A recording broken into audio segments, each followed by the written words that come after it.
Are you self-employed like me? Are you still wearing the pajamas you woke up in this morning? Well, that's one advantage of being self-employed. You can also set your own hours, take long vacations, and if you don't wear pants, it's not creepy. Unless you happen to mention it. But we've got a lot of grunt work that doesn't produce revenue, like marketing, bookkeeping, administrative work. That's why smart business owners hire assistants. Did you realize that you can hire an assistant for $20 an hour or less, even here in the San Francisco Bay Area? But Trevor, I can't afford to hire help. I can barely afford the tanning salon. Well, I'm here to tell you, if your time is worth $50 an hour or more, you can't afford not to hire help, and I'll prove it. I want you to imagine that this is your $20, and you're at work right now. You've got two options. Option number one, you can keep this $20 and spend the next hour doing your own grunt work. Or option two, you can pay this $20 to an assistant, have her do your grunt work, and you can earn this $50 doing money-making activities. No, legal money-making activities. Now, given that choice, do you know any sane person who would give up $50 to keep 20? No? Well, then why are you doing grunt work you could be delegating? If you use the time you save to produce revenue, won't you make back more than you spend? That's a positive return on your investment. So are you on board now to hire an assistant?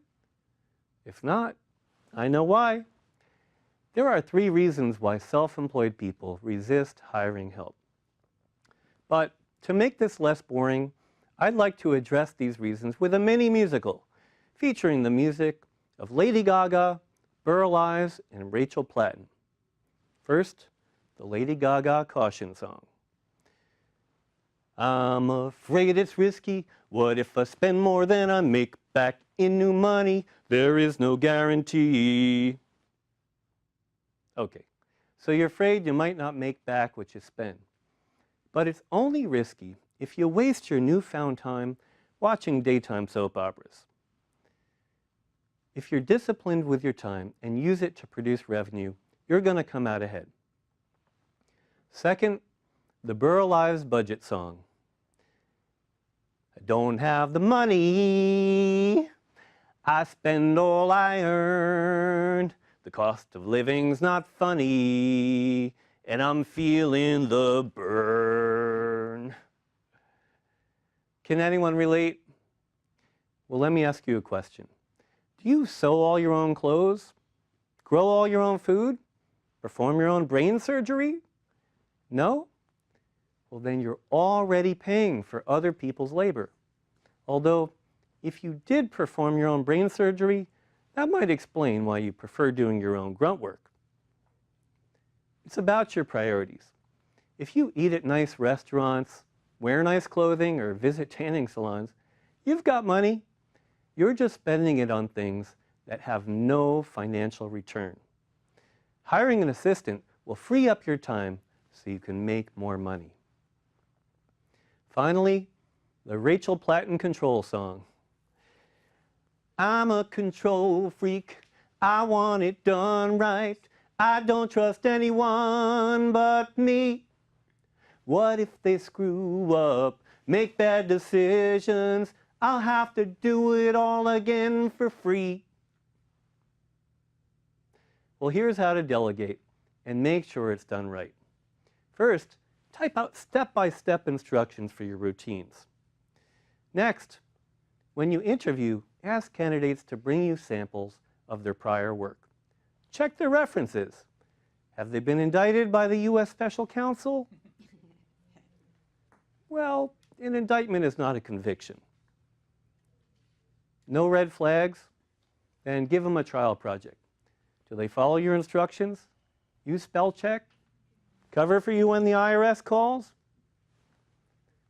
Look, If you keep letting grunt work fill up the hours you could have spent producing revenue, how will you ever get ahead?